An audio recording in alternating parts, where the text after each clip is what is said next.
बोले सो निहाल। हरियाणा के गवर्नर असीम घोष जी, लोकप्रिय मुख्यमंत्री नायब सिंह सैनी जी, केंद्रीय मंत्रिमंडल के मेरे सहयोगी मनोहर लाल जी, राव इंद्रजीत सिंह जी, कृष्णपाल जी, हरियाणा एसजीपीसी के अध्यक्ष जगदीश सिंह जिंडा जी, अन्य महानुभाव, देवी और सज्जनों, आज का दिन भारत की विरासत का अद्भुत संगम बनकर आया है। आज सुबह मैं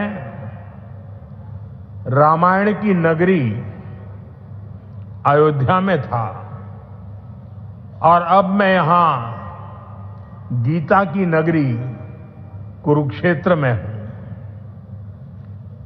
यहां हम सभी श्री गुरु तेग बहादुर जी के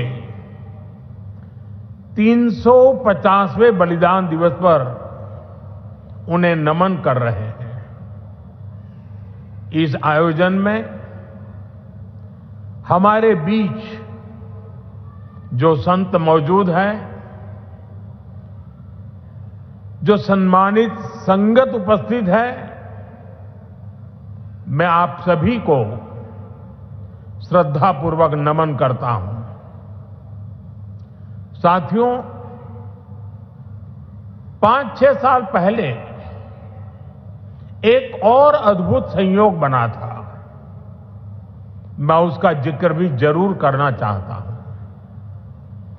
साल 2019 में 9 नवंबर को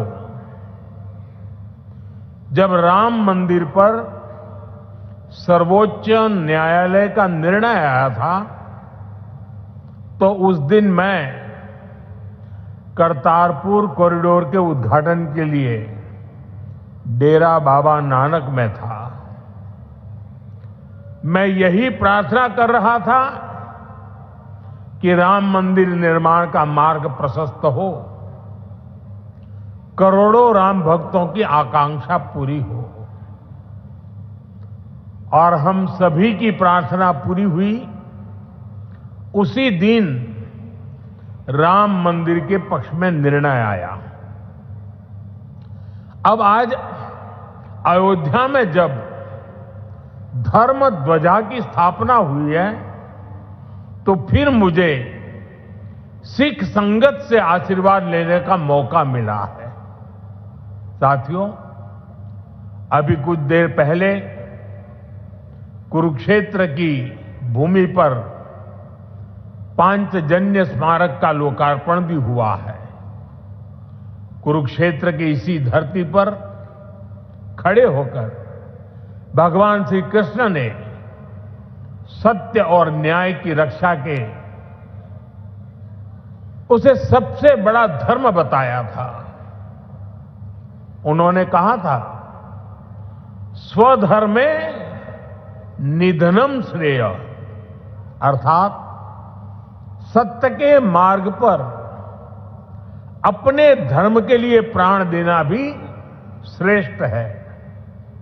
श्री गुरु तेग बहादुर जी ने भी सत्य, न्याय और आस्था की रक्षा को अपना धर्म माना और इस धर्म की रक्षा उन्होंने अपने प्राण देकर की।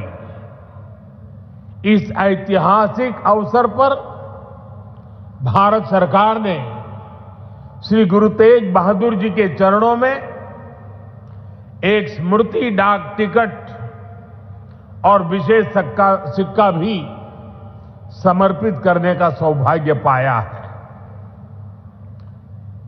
मेरा कामना है हमारी सरकार गुरु परंपरा की इसी तरह निरंतर सेवा करती रहे। साथियों, कुरुक्षेत्र की यह पवित्र भूमि सिख परंपरा का एक महत्वपूर्ण केंद्र है। इस भूमि का सौभाग्य देखिए, सिख परंपरा के लगभग सभी गुरु अपनी पावन यात्रा के दौरान यहां आए। जब 9वीं पातशाही श्री गुरु तेग बहादुर जी इस पवित्र भूमि पर पधारे तो उन्होंने यहां अपने गहन तप और निर्भीक साहस की छाप छोड़ी थी। साथियों, श्री गुरु तेग बहादुर जी जैसे व्यक्तित्व इतिहास में बिरले ही होते हैं। उनका जीवन, उनका त्याग, उनका चरित्र बहुत बड़ी प्रेरणा है। मुगल आक्रांताओं के उस काल में गुरु साहब ने वीरता का आदर्श स्थापित किया।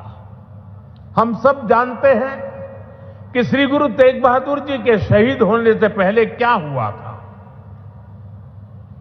मुगल आक्रांताओं के उस काल में कश्मीरी हिंदुओं को जबरन धर्मांतरण किया जा रहा था। इस संकट के बीच पीड़ितों के एक दल ने गुरु साहब से सहयोग मांगा। तब से गुरु साहब ने उन पीड़ितों को जवाब दिया था कि आप सब औरंगजेब को साफ साफ कह दें, यदि श्री गुरु तेग बहादुर इस्लाम स्वीकार कर लें तो हम सब इस्लाम धर्म अपना लेंगे। साथियों, इन वाक्यों में श्री गुरु तेग बहादुर जी की निडरता, उसकी पराकाष्ठा थी। इसके बाद जिसकी आशंका थी वही हुआ। उस क्रूर औरंगजेब ने गुरु साहिब को बंदी बनाने का आदेश दिया, लेकिन गुरु साहब ने खुद दिल्ली जाने की घोषणा कर दी। मुगल शासकों ने उन्हें प्रलोभन भी दिए, लेकिन श्री गुरु तेग बहादुर अड़िग रहे। उन्होंने धर्म और सिद्धांतों से समझौता नहीं किया और इसलिए उनका मन तोड़ने के लिए गुरु साहब को पथ से डिगाने के लिए उनके सामने उनके 3 साथियों भाई दयाला जी, भाई सतीदास जी, भाई मतीदास जी की निर्ममता से हत्या की गई। लेकिन गुरु साहब अटल रहे, उनका संकल्प अटल रहा। उन्होंने धर्म का रास्ता नहीं छोड़ा। तब की अवस्था में गुरु साहब ने अपना शीश धर्म की रक्षा को समर्पित कर दिया। साथियों, मुगल इतने पर ही नहीं रुके थे। उन्होंने गुरु महाराज के शीश को अपमानित करने का भी प्रयास किया, लेकिन भाई जेता जी ने अपने पराक्रम के बल पर उनके शीश को आनंदपुर साहब पहुंचाया। इसलिए ही श्री गुरु गोविंद सिंह जी ने लिखा है, तिलक जंजू राखा प्रभता का, तेग बहादुर सी क्रिया करीन किनु आन। इसका अर्थ था कि धर्म का तिलक सुरक्षित रहे, लोगों की आस्था पर अत्याचार न हो, इसके लिए गुरु साहिब ने सब कुछ न्यौछावर कर दिया। साथियों, आज गुरु साहब की इसी बलिदान भूमि के रूप में आज दिल्ली का शीशगंज गुरुद्वारा हमारी प्रेरणा का एक जीवन स्थल बनकर खड़ा है। आनंदपुर साहब का तीर्थ हमारी राष्ट्रीय चेतना की शक्ति भूमि है। और आज हिंदुस्तान का जो स्वरूप शेष है, उसमें गुरु साहब जैसे युग पुरुषों का त्याग और समर्पण समाहित है।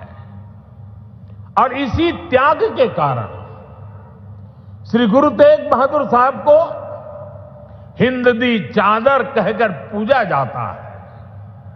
साथियों, हमारे गुरुओं की परंपरा हमारे राष्ट्र के चरित्र, हमारी संस्कृति और हमारी मूल भावना का आधार है। और मुझे संतोष है कि पिछले 11 वर्षों में हमारी सरकार ने इस पावन परंपराओं को, सिख परंपरा के हर उत्सव को राष्ट्रीय उत्सव के रूप में भी स्थापित किया है। हमारी सरकार को श्री गुरु नानक देव जी के 550वें प्रकाश पर्व पर, श्री गुरु तेग बहादुर साहब जी के 400वें प्रकाश पर्व और श्री गुरु गोविंद सिंह जी के 350वें प्रकाश पर्व को भारत की एकता और अखंडता के उत्सव के रूप में मनाने का अवसर मिला। पूरे भारत के लोग अपने मत, परंपरा और मान्यताओं से आगे बढ़कर इन योजनाओं में सम्मिलित हुए हैं। साथियों, हमारी सरकार को गुरुओं से जुड़े पवित्र स्थलों को भव्यतम और दिव्यतम रूप देने का सौभाग्य भी मिला है। बीते एक दशक में अनेक ऐसे अवसर आए हैं जब मैं व्यक्तिगत रूप से गुरु परंपरा के आयोजनों का हिस्सा बना। कुछ समय पहले जब अफगानिस्तान से गुरु ग्रंथ साहब के 3 मूल स्वरूप भारत आए थे, तो यह हर देशवासी के लिए गौरव का क्षण बना था। साथियों, हमारी सरकार ने गुरुओं के हर तीर्थ को आधुनिक भारत के स्वरूप से जोड़ने का प्रयास किया है। करतारपुर कॉरिडोर का काम पूरा करना हो, हेमकुंड साहिब में रोपवे प्रोजेक्ट के निर्माण करना हो, आनंदपुर साहिब में विरासत-ए-खालसा संग्रहालय का विस्तार हो, हमने गुरुजनों की गौरवशाली परंपरा को अपना आदर्श मानकर इन सारे कामों को पूरी श्रद्धा से पूरा करने का प्रयास किया है। साथियों, हम सभी जानते हैं कि कैसे मुगलों ने वीर साहिबजादों के साथ भी क्रूरता की सारी सीमाएं पार कर दी थी। वीर साहिबजादों ने उनको दीवार में चुना जाना स्वीकार किया, लेकिन अपने कर्तव्य और धर्म का मार्ग नहीं छोड़ा। इन्हीं आदर्शों के सम्मान के लिए अब हम हर साल 26 दिसंबर को वीर बाल दिवस मनाते हैं। साथियों, हमने सिख परंपरा के इतिहास और गुरुओं की शिक्षाओं को राष्ट्रीय पाठ्यक्रम का हिस्सा भी बनाया है, ताकि सेवा, साहस और सत्य के ये आदर्श हमारी नई पीढ़ी की सोच का आधार बने। साथियों, मुझे विश्वास है कि आप सभी ने जोड़ा साहिब के पवित्र दर्शन जरूर किए होंगे। मुझे याद है जब पहली बार मेरे मंत्रिमंडल के सहयोगी हरदीप सिंह पुरी जी ने मुझसे इन महत्वपूर्ण धरोहरों के बारे में चर्चा की थी। उन्होंने बताया था कि उनके परिवार ने गुरु गोविंद सिंह जी और माता साहिब कौर जी का पवित्र जोड़ा साहब करीब 300 वर्षों से सहेज कर रखा है, और अब वो इस पवित्र धरोहर को देश दुनिया की सिख संगत को समर्पित करना चाहते हैं।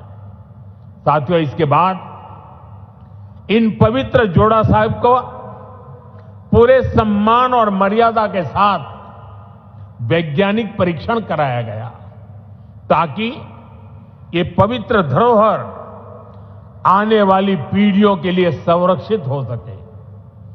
सभी तथ्यों को देखते हुए हमने यह सामूहिक निर्णय लिया कि इन पवित्र जोड़ा साहिब को तख्त श्री पटना साहिब को समर्पित किया जाएगा, जहां गुरु महाराज ने अपने बाल्यकाल का एक लंबा समय बिताया था। पिछले महीने एक पावन यात्रा के रूप में गुरु महाराज के ये पावन जोड़ा साहिब दिल्ली से पटना साहिब ले जाए गए और वहां मुझे भी इन पवित्र जोड़ा साहिब के सामने अपना शीश नवाने का अवसर मिला। मैं इसे गुरुओं की विशेष कृपा मानता हूं कि उन्होंने मुझे इस सेवा का, इस समर्पण का और इस पवित्र धरोहर से जुड़ने का अवसर दिया। साथियों, गुरु तेग बहादुर साहब जी की स्मृति हमें यह सिखाती है कि भारत की संस्कृति कितनी व्यापक, कितनी उदार और कितनी मानवता केंद्रित रही है। उन्होंने सर्वत का भला का मंत्र अपने जीवन से सिद्ध किया। आज का यह आयोजन सिर्फ इन स्मृतियों और सीखों के सम्मान का क्षण नहीं है, यह हमारे वर्तमान और भविष्य के लिए एक महत्वपूर्ण प्रेरणा भी है। गुरु साहब ने सिखाया है, जो नर दुख में दुख नहीं माने सो ही पूर्ण ज्ञानी, यानी जो विपरीत परिस्थितियों में भी अड़िग रहता है वही सच्चा ज्ञानी है, वही सच्चा साधक है। इसी प्रेरणा के साथ हमें हर चुनौती को पार करते हुए अपने देश को आगे ले जाना है, अपने भारत को विकसित बनाना है। साथियों, गुरु साहब ने ही हमें सिखाया है, भय काहू को देत न भय मानत आन, यानी हम न किसी को डराएं और न किसी से डरकर जिए। यही निर्भयता समाज और देश को मजबूत बनाती है। आज भारत भी इसी सिद्धांत पर चलता है। हम विश्व को बंधुत्व की बात भी बताते हैं और अपनी सीमाओं की रक्षा भी करते हैं। हम शांति चाहते हैं लेकिन अपनी सुरक्षा से कोई समझौता नहीं करते। ऑपरेशन सिंदूर इसका सबसे बड़ा उदाहरण है। पूरे विश्व ने ये देखा है, नया भारत न डरता है, न रुकता है और न आतंकवाद के खिलाफ झुकता है। आज का भारत साहस और स्पष्टता के साथ पूरी शक्ति से आगे बढ़ रहा है। साथियों, आज इस अहम अवसर पर मैं हमारे समाज से, युवाओं से जुड़े एक ऐसे विषय पर भी बात करना चाहता हूं जिसकी चिंता गुरु साहब ने भी की थी। ये विषय नशे का है, ड्रग्स का है।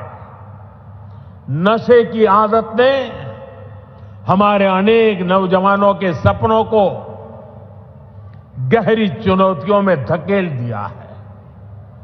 सरकार इस समस्या को जड़ से समाप्त करने के लिए सारे प्रयास भी कर रही है, लेकिन यह समाज की, परिवार की भी लड़ाई है।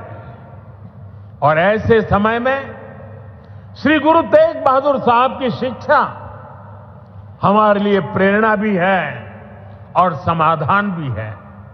हम सब जानते हैं कि जब गुरु साहब ने आनंदपुर साहब से अपनी यात्रा प्रारंभ की तो उन्होंने अनेकों गांवों में संगत को अपने साथ जोड़ा। उन्होंने ना सिर्फ उनकी श्रद्धा और आस्था का विस्तार किया, बल्कि इन क्षेत्रों में रहने वाले समाज का आचरण भी बदला। इन गांवों में रहने वाले लोगों ने हर तरह के नशे की खेती छोड़ी और गुरु साहब के चरणों में अपना भविष्य समर्पित किया। गुरु महाराज के दिखाए इसी मार्ग पर चलते हुए यदि समाज, परिवार और युवा मिलकर नशे के खिलाफ निर्णायक लड़ाई लड़ने का काम करें तो ये समस्या जड़ से समाप्त हो सकती है। साथियों, श्री गुरु तेग बहादुर साहब की शिक्षाएं हमारे आचरण में शांति, हमारी नीतियों में संतुलन और हमारे समाज में विश्वास का आधार बने, यही इस अवसर का सार है। आज जिस तरह से पूरे देश में श्री गुरु तेग बहादुर का ये शहीदी दिवस मनाया जा रहा, वो ये बताता है कि गुरुओं की सीख आज भी हमारे समाज की चेतना में कितनी जीवंत है। इसी भावना के साथ की ये सारे आयोजन भारत को आगे ले चलने में हमारी युवा पीढ़ी की सार्थक प्रेरणा बने। एक बार फिर आप सभी को मेरी अनेक अनेक शुभकामनाएं हैं। वाहेगुरु जी का खालसा, वाहेगुरु जी की फतेह।